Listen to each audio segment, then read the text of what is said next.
Alhamdulillah, alhamdulillahilladzi hadana lihada wa ma kunna linahtadiya laula an hadanallah wa asyhadu an la ilaha illallah wahdahu la syarikalah wa asyhadu anna Muhammadan abduhu wa rasuluh. Allahumma salli ala Muhammadin wa ala alihi wa sahbihi wa man tabi'ahum bi ihsanin ila yaumiddin, amma ba'd. Anak-anakku sekalian yang dirahmati dan dimuliakan oleh Allah Subhanahu wa taala, serta yang Ustadz sayangi dan cintai karena Allah Subhanahu wa taala. Alhamdulillah, kita masih dipertemukan kembali oleh Allah Subhanahu wa taala untuk melanjutkan pelajaran kita, yaitu pelajaran tauhid. Pada pembahasan sebelumnya sudah kita jelaskan mengenai 4 kewajiban yang harus dipelajari oleh seorang muslim maupun muslimah. Yang 4 kewajiban ini adalah sekaligus sebagai sebab-sebab kebahagiaan bagi setiap manusia, bagi setiap muslim atau orang-orang yang beriman kepada Allah Subhanahu wa taala. Apa saja keempat kewajiban tersebut? Yang pertama adalah al-ilmu, yang mencakup 3 pertanyaan kubur, yaitu tentang mengenal Allah, mengenal Nabi kita Nabi Muhammad sallallahu alaihi wasallam, dan juga mengenal agama Islam dengan dalil-dalilnya. Yang kedua adalah mengamalkan ilmu tersebut. Yang ketiga, berdakwah kepada orang lain, orang yang belum mengetahui hal tersebut. Sebagaimana kita menginginkan diri kita sempurna dengan ilmu yang kita miliki, dengan mengamalkan ilmu tersebut, maka kita juga memperbaiki orang lain dengan mendakwahkan ilmu kepada masyarakat, kepada orang-orang yang mereka belum mempelajari ilmu dan juga belum mengamalkan ilmu tersebut. Dan yang terakhir adalah kita bersabar di atas gangguan ketika ketika perkara tersebut, ketika belajar ilmu, mengamalkan ilmu, maupun ketika berdakwah. Dalilnya sebelumnya sudah kita bahas sekilas, yaitu surat Al-Asr.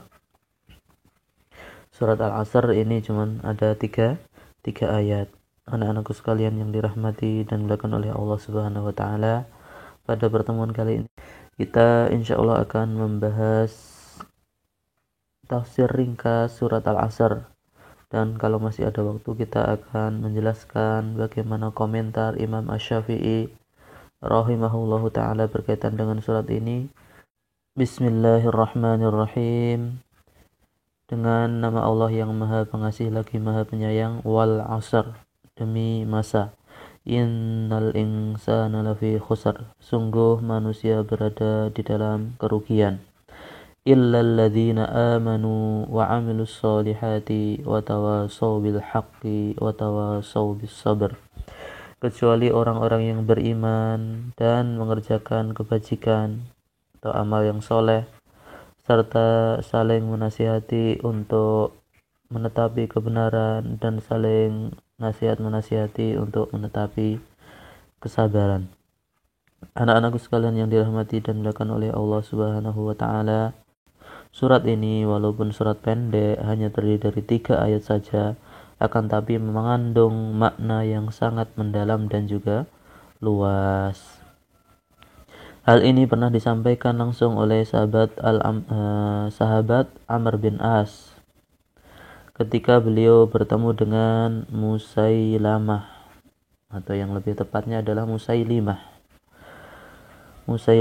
karena ini merupakan bentuk tashir, pengecilan dari asal kata maslamah. Jadi walaupun yang masyhur itu Musailamah, tapi yang lebih tepat adalah Musailimah. Al-Kadzdzab adalah gelar yang dimiliki oleh Musailimah ini, yaitu pendusta. Karena apa? Karena dia mengakui dirinya adalah seorang nabi. Ini pernah suatu ketika Musailimah ini bertanya kepada sahabat Amr bin As. Apa pertanyaannya? Apa yang diturunkan atau diwahyukan kepada sahabat kalian? Maksudnya Nabi Muhammad SAW.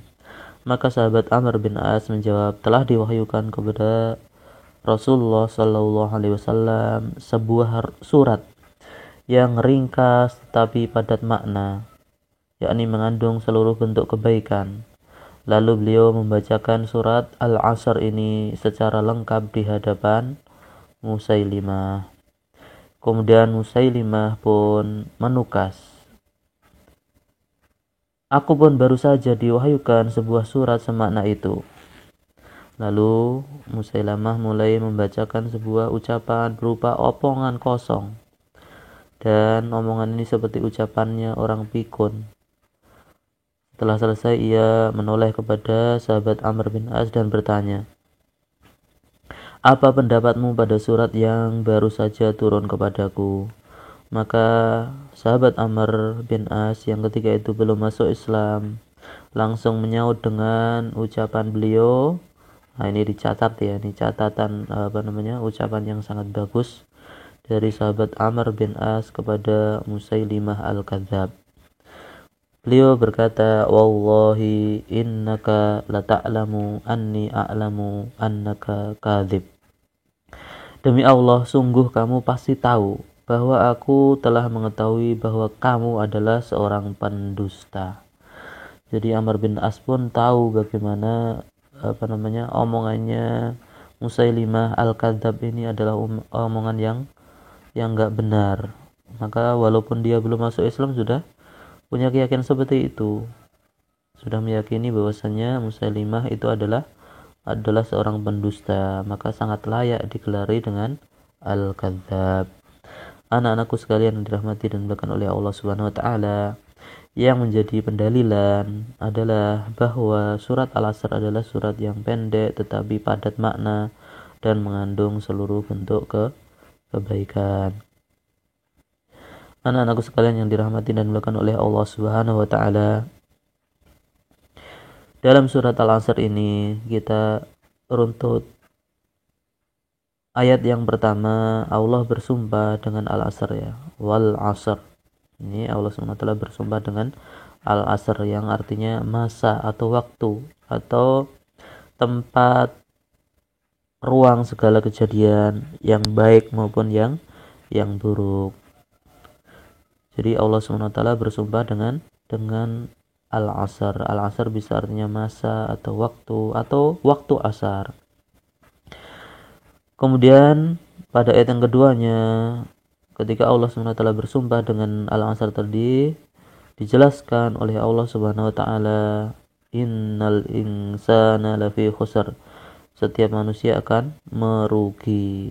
Jadi kondisinya pada ayat yang kedua ini menjelaskan kondisi seluruh manusia, siapapun dia, kecuali nanti yang masuk pada ayat yang ketiga, maka mereka semuanya adalah orang-orang yang merugi. Jadi manusia akan merugi kecuali mereka yang memiliki 4 kriteria atau 4 syarat ya, 4 sifat yang ada pada ayat berikutnya, yaitu pada ayat yang ketiga. Ayat yang ketiga yaitu illal ladzina amanu wa amilus solihati wa tawasaw bil haqqi wa tawasaw bis sabar. Jadi orang yang tidak ingin merugi maka dia harus melaksanakan ayat yang ketiga surat Al-Asr ini. Apa kandungannya? Yang ketiga ini illal ladzina amanu. Yang pertama adalah kecuali orang-orang yang beriman. Iman di sini di dalamnya terkandung ilmu, karena iman hanya bisa tegak dan sempurna dengan ilmu. Tidak akan menjadi seorang mukmin yang sempurna imannya kecuali dengan belajar ilmu. Makanya di sini wajib menuntut ilmu. Yang pertama al-ilmu. Kemudian berikutnya adalah al-amalus soleh, amal yang soleh, yakni amal yang ikhlas karena Allah Subhanahu wa taala dan sesuai tuntunan Nabi Muhammad sallallahu alaihi wasallam. Kemudian yang ketiganya apa? Wa tawasaw bil haq. yaitu saling berwasiat dalam kebenaran, termasuk dalam berdakwah kepada masyarakat. Dan yang terakhir, watawasau bis sabr, dan saling berwasiat dalam kesabaran. Ini adalah sabar. Jadi ilmu, amal, dakwah, dan sabar. Ini 4 kriteria atau 4 sifat supaya orang itu bisa melaksanakannya dan dia terbebas dari al-khusar atau khosarah, kerugian. Anak-anakku sekalian yang dirahmati dan dimuliakan oleh Allah Subhanahu wa taala. Berkaitan dengan surat Al-Asr ini, Imam Ibnul Qayyim Al-Jauziyah rahimahullah taala, beliau menjelaskan bahwa jihad melawan hawa nafsu, melawan keinginan diri yang tidak benar itu ada 4 tingkatan. Ada berapa? Ada 4 tingkatan. Yang pertama adalah jihad untuk menundukkan hawa nafsu dengan mempelajari petunjuk dan agama yang benar. Ini maksudnya berilmu, mempelajari ilmu, di mana tidak ada kemenangan dan kebahagiaan dalam hidup di dunia dan di akhirat kelak kecuali dengan hal ini, dengan mempelajari petunjuk dan agama. Ini dengan mempelajari ajaran-ajaran agama Islam. Kemudian beliau menjelaskan, itu yang pertama ya, jihad dengan mempelajari petunjuk dan agama yang benar. Yang kedua, jihad menundukkan hawa nafsu untuk mengamalkan petunjuk dan agama yang benar setelah dia mengetahuinya. Jadi setelah orang itu berilmu, mempelajari ilmu, maka dia berusaha mengamalkan ilmu yang telah dia pelajari tersebut. Anak-anakku sekalian yang dirahmati dan dimuliakan oleh Allah SWT. Kemudian yang ketiga, jihad menundukkan hawa nafsu, yakni dengan berdakwah kepadanya serta mengajarkannya kepada orang yang belum mengetahuinya. Dakwah termasuk jihad, sebagaimana menuntut ilmu termasuk jihad, mengamalkan ilmu termasuk jihad. Jihad melawan hawa nafsu atau menundukkan hawa nafsu. Yang ketiga ini adalah jihad menundukkan hawa nafsu dengan berdakwah kepada ilmu yang telah dimilikinya, sebagaimana Rasulullah SAW, para sahabat, tabi'in, tabi'ut tabi'in, para ulama zaman dahulu sampai sekarang, para ustadz, dai, mereka semuanya berdakwah supaya ilmu tersebar di tengah masyarakat dan masyarakat bisa mengamalkan ilmu yang benar, termasuk nanti ketika mereka sudah punya ilmu yang matang, mereka bisa berdakwah di tengah-tengah masyarakat. Yang keempat, jihad menundukkan hawa nafsu untuk bersabar menghadapi rintangan dakwah kepada Allah dan gangguan-gangguan dari manusia. Maka setelah kita berdakwah pasti akan ada rintangan, akan ada gangguan-gangguan dari manusia. Maka kita bersabar terhadap hal tersebut. Menahan beban berat tersebut semata-mata ikhlas karena Allah. Karena memang itulah yang dilaksanakan oleh orang-orang soleh dari para nabi, para rasul, ya, para ulama, termasuk para ustadz. Mereka berusaha menanggung beban berat dalam berdakwah. Mereka ada yang diusir ketika berdakwah, sebagaimana Rasulullah SAW ketika berdakwah diusir oleh penduduk setempat, dilemparin batu sampai kaki beliau berdarah.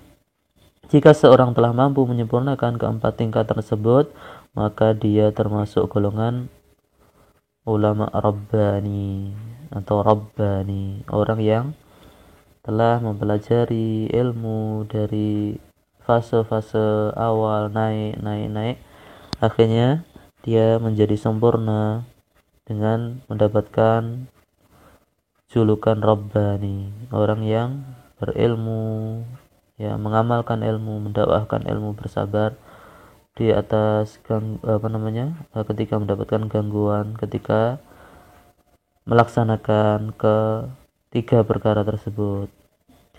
Anak-anakku sekalian yang dirahmati dan dimuliakan oleh Allah Subhanahu wa taala, maka dalam surat ini Allah Subhanahu wa taala bersumpah dengan Al-Asr bahwa setiap orang, siapapun dia dan apapun kedudukannya, pasti akan berada dalam kerugian. walaupun betapapun banyak harta, anak, kedudukan duniawi lainnya, kecuali orang yang memiliki apa?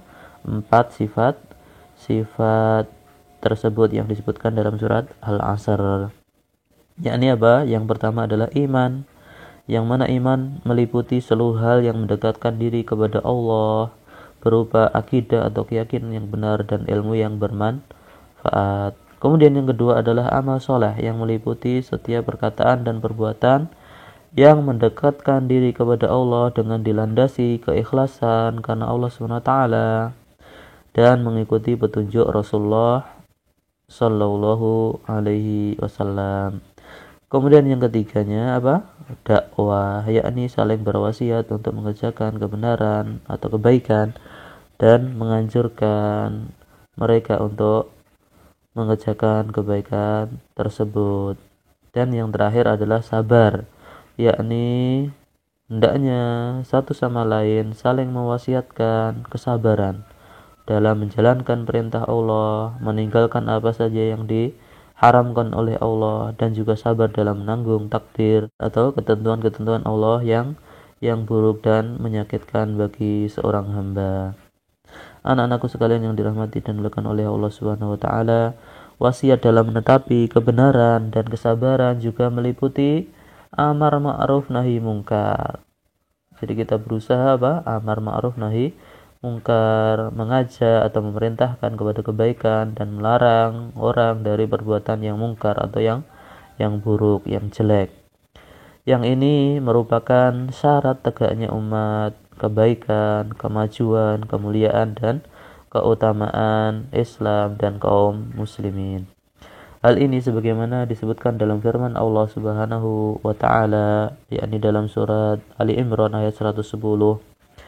Allah SWT berfirman, kuntum khaira ummatin, kamu umat Islam adalah umat terbaik, ukhrijat linnas, yang dilahirkan untuk manusia, ta'muruna bil ma'ruf, karena kamu menyuruh berbuat yang ma'ruf, berbuat kebajikan, wa tanhauna 'anil munkar, dan kalian mencegah dari kemungkaran, wa tu'minuna billah, dan kalian beriman kepada Allah Subhanahu wa taala. Anak-anakku sekalian yang dirahmati dan dimuliakan oleh Allah Subhanahu wa taala, ini syarat kemuliaan Islam dan kaum muslimin adalah dengan amar ma'ruf nahi mungkar. Kalau tidak ada orang yang amar ma'ruf nahi mungkar, maka semakin lama Islam akan semakin meredup, lama-lama nanti hilang. Makanya kalian semuanya, termasuk kita semuanya, ada kewajiban amar ma'ruf nahi mungkar sesuai dengan kemampuan kita masing-masing. Anak-anakku sekalian yang dirahmati dan dimuliakan oleh Allah Subhanahu wa taala, ini tafsir ringkas surat Al-Asr. Semoga kita semua sebagai seorang muslim bisa memahami, merenungi, dan mengamalkan keempat sifat di atas dalam kehidupan kita sehari-hari. Anak-anakku sekalian yang dirahmati dan dimuliakan oleh Allah SWT, kita lanjutkan perkataan Imam Asy-Syafi'i rahimahullah ta'ala berkaitan dengan surat Al-Asr ini. Imam Syafi'i, beliau adalah Muhammad bin Idris. Nama beliau adalah Muhammad bin Idris. Bapak beliau Idris bin Al-Abbas bin Uthman bin Syafi' Al-Hashimi Al-Qurashi. Masih keturunan dari suku Quraisy. Kunyah beliau adalah Abu Abdillah. Beliau dilahirkan di kota Gaza di Palestina tahun 150 Hijriah dan beliau meninggal di Mesir pada tahun 204 Hijriah. Dan beliau merupakan salah seorang imam madhab yang jumlahnya yang terkenal adalah 4. Beliau mengatakan berkaitan dengan surat Al-Asr ini, lauma anzalallahu hujjatan ala khalqihi illa hadhihi surata lakafathum. Seandainya Allah tidak menurunkan hujjah kepada hambanya kecuali surat ini, yakni surat Al-Asr ini, sungguh hal ini telah mencukupi bagi mereka. Atau dalam redaksi yang lainnya beliau berkata, lau fakaran nasu kulluhum fi hadhihi surah lakafathum. Seandainya seluruh manusia memikirkan atau merenungkan surat ini, maka niscaya hal itu telah mencukupi mereka. Anak-anakku sekalian yang dirahmati dan dimuliakan oleh Allah Subhanahu wa taala. Apa maksud komentar Imam Syafi'i berkaitan dengan surat Al-Asr ini? Maksud dari komentar Imam Syafi'i di atas adalah bahwa surat Al-Asr ini sudah cukup bagi seluruh manusia dalam mengajak untuk berpegang teguh kepada agama Allah dengan iman, amal soleh, dakwah kepada Allah, dan sabar dalam melaksanakan hal itu semuanya. Anak-anakku sekalian yang dirahmati dan dimuliakan oleh Allah Subhanahu wa taala, demikian pula orang yang berakal, orang yang berpikir sehat tatkala mendengarkan surat ini atau membacanya, maka dia akan berusaha sekuat tenaga untuk membebaskan dirinya dari kerugian. Dari kerugian, dan itu hanya bisa diperoleh dengan memiliki 4 sifat yang sebagaimana Ustaz jelaskan tadi.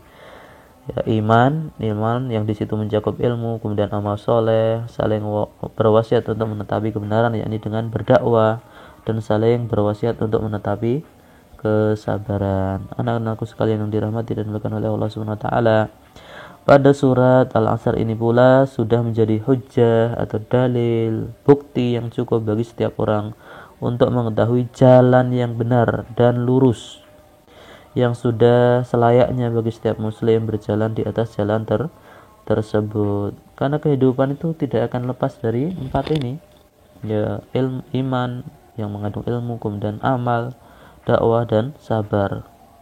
Ini orang rata-rata tidak akan keluar dari 4 perkara ini, kecuali orang-orang yang memang rugi dunia dan akhirat. Inilah jalan yang telah digariskan oleh Allah sebagaimana dalam surat Al-Asr. Ya, karena dalam surat ini menjelaskan secara gamblang tugas setiap umat Islam itu apa, dan juga tugas masing-masing pribadi, yaitu untuk apa?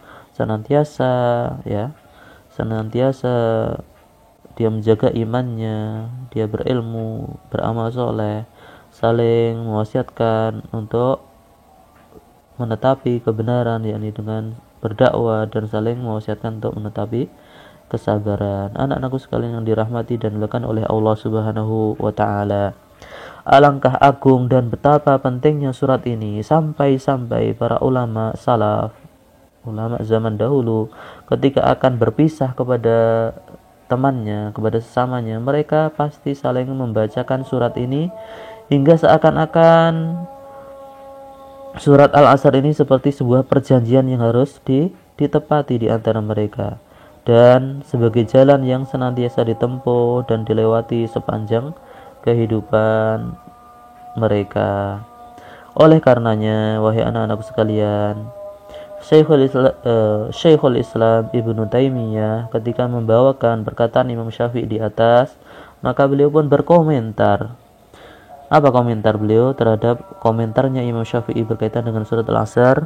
Kata Syekhul Islam, sungguh tepat apa yang dikatakan oleh Imam Asy-Syafi'i, karena sesungguhnya Allah telah memberitakan bahwa semua manusia pasti akan celaka dan merugi, kecuali orang yang pada dirinya ada 4 sifat, yaitu iman, amal soleh, peduli kepada orang lain dengan berwasiat untuk menetapi kebenaran, dan juga kesabaran. Demikianlah komentar ulama besar sekaligus pendiri mazhab Syafi'i berkaitan dengan surat Al-Asr ini. Semoga hal ini bermanfaat bagi kita semuanya, dan semoga kita senantiasa ingat di dalam kehidupan kita untuk melaksanakan keempat kewajiban dan sekaligus 4 tanda kebahagiaan bagi seorang hamba, yakni dalam surat Al-Asr ini. Mudah-mudahan ini bermanfaat bagi kita semuanya. Kita tutup dengan doa kafaratul majlis. Subhanakallahumma wa bihamdika asyhadu an la ilaha illa anta astaghfiruka wa atubu ilaik.